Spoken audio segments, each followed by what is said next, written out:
آج کی مجلس اور محفل کا ایک سب سے اہم سوال یہ بھی ہے جو آج کل ہمارے معاشرے میں یہ سوال گردش کر رہا ہے کہ بھینس کی یا کٹے کی قربانی جائز ہے یا ناجائز ہے۔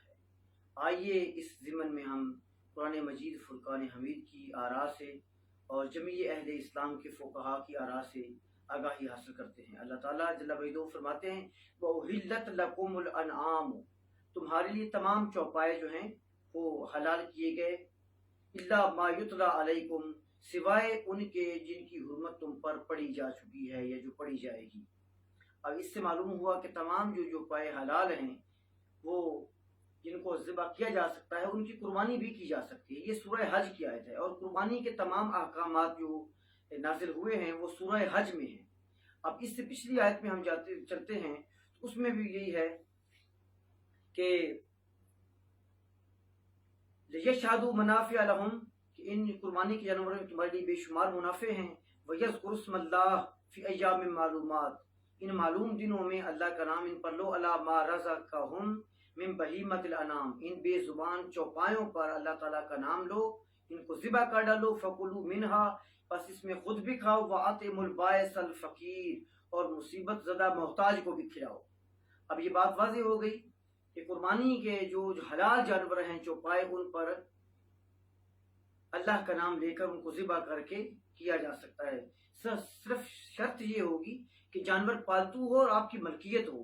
صرف شکار کے جو چوپائے ہیں، مثلا ہرن ہو گیا، نیل گائے وغیرہ، وہ آپ بے شک خرید کر بھی لائیں چونکہ وہ پالتو نہیں ہیں، اور پالتو جانور اس ضمن میں شامل کیے گئے ہیں۔ جو پالتو نہیں شکار کے جانور ہیں وہ اس ضمن میں شامل نہیں ہیں۔ اور جو لوگ کٹے کی قربانی یا بھینس کی قربانی کو ناجائز قرار دے رہے ہیں، یہ ان کا جملہ سراسر ناجائز ہے۔ ان کو صرف اتنا کہنے کا حق ہے کہ یہ سنت نہیں ہے۔ یہ تو ہم مانتے ہیں کہ سرکار نبی علیہ السلام کی یہ سنت نہیں ہے، چونکہ آپ نے بھینس کی قربانی نہیں کی۔ وہ اس لیے نہیں فرمائی کہ چونکہ بھینس جو ہے یہ عرب کا جانور ہی نہیں ہے۔ لیکن یہ جس زمرے میں ہے، یہ جو ہے اصل میں بکرا کی، یہ گائے کی ہی ایک نوع اور قسم ہے۔ اب اس سے یہ ثابت ہوتا ہے کہ حضور نبی علیہ السلام نے تمام قسم کی بکریوں کو ذبح کیا ہوگا، چونکہ عرب جو ہے اس میں ریگستانی بکریاں بھی پائی جاتی ہیں اور پہاڑی بکریاں بھی پائی جاتی ہیں۔ آپ نے کبھی دیکھا ہے کوئی کسی سینگوں والی ہوتی ہے، کس کے اوپر اتنی اتنی پشم اور جت اور بال ہوتے ہیں، کئی جو ہے مخالی مخالی ہوتی ہیں، لیکن وہ ساری ماز کی جنس سے ہی آتی، جنس ماز ہے اور باقی ساری اس کی انواع ہیں۔ اور مزے کی بات یہ ہے کہ جو ہمارے مخالفین جو اس کٹے یا بھینس کی قربانی کو ناجائز قرار دے رہے ہیں، وہ جواب میں جو ثبوت کے طور پر آیت پیش کر رہے ہیں، اس آیت کا کوئی قربانی سے تعلق ہی نہیں ہے۔ وہ قربانی کے جانوروں کے متعلق نازل ہی نہیں ہوئی ہے۔ اس آیت کا تعلق جو ہے وہ ہے علم مناظرہ سے، جس طرح علم ایام بے آلاء اللہ، جی تذکیر بے آلاء اللہ اور تذکیر بے ایام اللہ، اور علم الاحکام اور علم المناظرہ۔ علم المناظرہ ہے وہ یہ کہ 4 یا 5 گروہوں سے، مشرکین سے، یہودیوں سے، عیسائیوں سے، اہل کتاب سے، جن سے قرآن مناظرہ کرتا رہا ہے، اور وہ جو آیات مناظرے کے طور پر نازل ان کو کہتے ہیں علم مناظرہ۔ اب جناب یہ جو آیت پیش کی جا رہی ہے وہ اس کا تعلق ہی مناظرے سے ہے، اور مناظرہ وہ کس سے کیا جا رہا ہے؟ مشرکین سے۔ مشرکین کیا کہتے تھے؟ وہ کہتے تھے قالوا ما فی بطون ھذا الانعام، ہمارے اس چوپائے کے جو پیٹ میں ہے، خالصۃ لذکورنا، یہ صرف ہمارے مذکروں کے لیے ہے، یہ مردوں کے لیے ہے، ومحرم علی ازواجنا، اور ہماری عورتوں پر یہ حرام ہے۔ اس کی نفی کرتے ہوئے، اس کو رد کرتے ہوئے اللہ تعالیٰ نے جواب میں ان سے کئی چیزیں، ایک سوال پوچھے ہیں، جس میں یہ فرمایا ثمانیۃ ازواج من الضأن اثنین ومن الماعز اثنین، بھیڑوں کا جوڑا ہو، بکریوں کا جوڑا ہو، قل الذکرین حرم ام الانثیین، اب محبوب تم ان سے پوچھو کہ ان میں سے دونوں نر اللہ نے حرام کیے ہیں یا دونوں مادائیں اللہ نے حرام کیے ہیں۔ تو ثابت ہوا آپ کہ یہ علم مناظرہ سے اس آیت کا تعلق ہے۔ آپ پڑھے لکھے ہیں، ماشاءاللہ سمجھدار ہیں، قرآن مجید پڑھ سکتے ہیں، نہیں تو ترجمہ ہی پڑھ سکتے ہیں۔ یہ جو آیات میں نے آپ کے سامنے تلاوت کی، یہ سورہ انعام کی 143، 143 اور 144 آیت ہے۔ اس کے قریب قریب آپ پڑھیں، یہ ساری علم مناظرہ سے تعلق رکھتی ہیں۔ ہر چیز کو گنوا کر جوڑے کو پھر اللہ تعالیٰ پوچھتے محبوب ان سے پوچھو کہ یہ حلال ہے کہ حرام ہے، ان کا نر حرام ہے یا کہ ان کی مادائیں حرام ہیں۔ تو میرے عزیز اس آیت کو قربانی کے ساتھ اٹیچ کر کے تو ایک حلال جانور کی قربانی کی نفی کر دینا یہ کسی طرح بھی مناسب نہیں۔ اب ہم مشہور ائمہ اور فقہا کی آراء آپ کے سامنے پیش کرتے ہیں۔ یہی بات تفسیر در منصور میں علامہ جلال الدین سیوطی نے نقل فرمائی۔ مشہور تابعی لیث بن ابو سلیم کالا، وہ کہتے ہیں الجاموس والبختی من الازواج الثمانیہ، جو اللہ تعالیٰ نے 8 جوڑے گنوائے ہیں، بختی اور جاموس بھی انہی کی اقسام میں ہیں۔ جاموس ہی بھینس کو کہتے ہیں، عربی میں بھینس کو جاموس کہتے ہیں، اور بختی اونٹ کی ایک قسم ہے۔ اگرچہ وہ کہتے ہیں کہ اس کو اونٹ میں اللہ تعالیٰ نے اس کا بختی کا ذکر نہیں کیا، لیکن وہ فرماتے ہیں تابعی رضی اللہ تعالیٰ عنہ حضرت لیث کہ یہ جو بختی اور جاموس ہے یہ انہی 8 جوڑوں میں سے، ان کی قسموں میں سے ایک قسم ہے۔ اب مذاہب اربعہ کے فقہا کی ہم اگر ترتیب کے ساتھ ہے ان کے فقہا کی آراء دیکھیں تو امام قاضی خان یہ 592 ہجری ان کا سن وفات ہے، یعنی 6 صدی ہجری کے عالم دین ہیں۔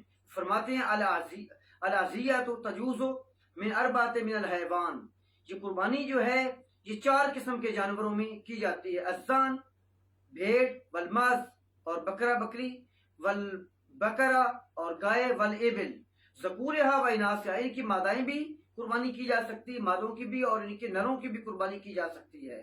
وکذالک، اور فرماتے ہیں کہ اسی طرح ہی الجاموس، بھینس کی بھی قربانی کی جا سکتی ہے، لأنہ نوع من البقر الاہلی، چونکہ وہ بھی پالتو گایوں کی قسموں میں سے ایک قسم ہے۔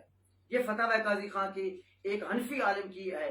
آگے گائے بگائے لیتے ہیں ان کا دوسرے فقہا کی آراء کا۔ اب دوسرے فقہ کے جو امام ہیں، کروڑوں مالکیوں کے امام حضرت سیدنا امام مالک بن انس، امام دار الہجرت، حضور نے ساری زندگی مدینہ طیبہ میں گزاری ہے، تابع صحابی کے بیٹے اور صحابی بھی خادم رسول ہیں، ان کے صاحبزادے ہیں اور خود ائمہ ہیں اور فقیہ ہیں اور محدث ہیں اور تمام محدثین کے استاد ہیں۔ وہ موطا امام مالک میں اپنی کتاب میں کتاب الزکوٰۃ میں یہ نقل فرماتے ہیں کہ انما ہی بقر کلھا، جاموس کے۔ اب ہم دوسرے فقیہ اور امام اور مجتہد کی بات سنتے ہیں جو کہ فقہ مالکیہ، جن کے نام سے مشہور ہے امام مالک بن انس بن مالک۔ یہ خادم رسول حضرت انس بن مالک کے صاحبزادے ہیں اور مشہور صحابی رسول، اور ان کے مشہور بیٹے تابعی بھی ہیں، فقیہ بھی ہیں، امام بھی ہیں، محدث بھی ہیں، مفسر بھی ہیں اور تمام محدثین کے استاد ہیں۔ وہ فرماتے ہیں، اس ساری بحث میں لکھتے ہیں، انما ہی بقر کلھا، یہ جو جاموس ہے اس کے تمام احکامات وہی ہیں جو گایوں کے ذبح کے بارے میں بھی اور زکوٰۃ کے بارے میں۔ بات صاف ہوگی کہ زکوٰۃ بھی اس پر لاگو ہوتی ہے، لہذا یہ ایک گائے کی قسم ہے۔ اب زکوٰۃ کے طور پر بھی اب اگر ہم یہ مسئلہ چھیڑے تو اس میں ہم یہ بھی نکال سکتے ہیں اگر اس کی قربانی نہیں ہو سکتی تو پھر اس سے زکوٰۃ دی جا سکتی ہے۔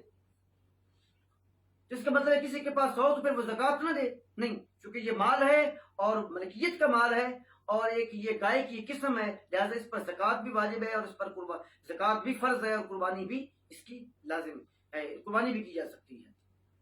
آگے حضرت امام شافعی رحمۃ اللہ علیہ کے جو اکابرین فقہا میں ہیں، فقہ شافعیہ کے امام یحییٰ بن شرف الدین نووی، شارح امام مسلم بھی ہیں، مسلم کی شرح بھی انہوں نے لکھی ہیں۔ وہ کہتے ہیں ان البقر جنس، کہ جو گائے ہے یہ جنس ہے، ونوعہ الجوامیس، جوامیس کہتے ہیں جاموس کی جمع کو۔ وہ کہتے ہیں کہ جو گائے ہے یہ ایک جنس ہے اور جو بھینس ہے یہ اس جنس کی آگے قسمیں ہیں، اس کی نوع ہے، لہذا ثابت ہوا کہ وہ بھینس کو بھی گائے کے زمرے میں ہی ان کے احکامات میں ہی لے رہے ہیں۔ آگے دیکھیے جی، امام سیدنا امام احمد بن حنبل رحمۃ اللہ علیہ، یہ ہمارے چوتھے امام ہیں فقہ کے، اہل سنت والجماعت کے، اور اس وقت عرب میں بھی ان کی فقہ لاگو ہے۔ ان کے بہت ہی مشہور مجتہد ان کے فقہ کے حضرت ابن قدامہ صاحب مغنی کتاب ہے جو 4 ائمہ کے مذاہب پر روشنی ڈالتی ہے اور ان کی آراء کو نقل کیا ہے۔ فقہ حنبلیہ کی اور تمام فقہات پہ لاجواب کتاب ہے۔ اب صاحب مغنی ابن قدامہ رحمۃ اللہ علیہ لکھتے ہیں پوری بحث کر کے، لا خلاف فی ھذا نعلمہ، یہ جو بھینس اور گائے کی ہم نے بحث کی ہے کہ یعنی جو بھینس ہے یہ گائے کی قسم ہے، لا خلاف، اس کے خلاف کوئی فیصلہ ہو، فی ھذا نعلمہ، ہم نہیں جانتے کہ اس کے خلاف بھی کوئی فیصلہ ہے، یعنی یہی بات درست ہے کہ جو بھینس ہے یہ گائے کی قسم ہی ہے۔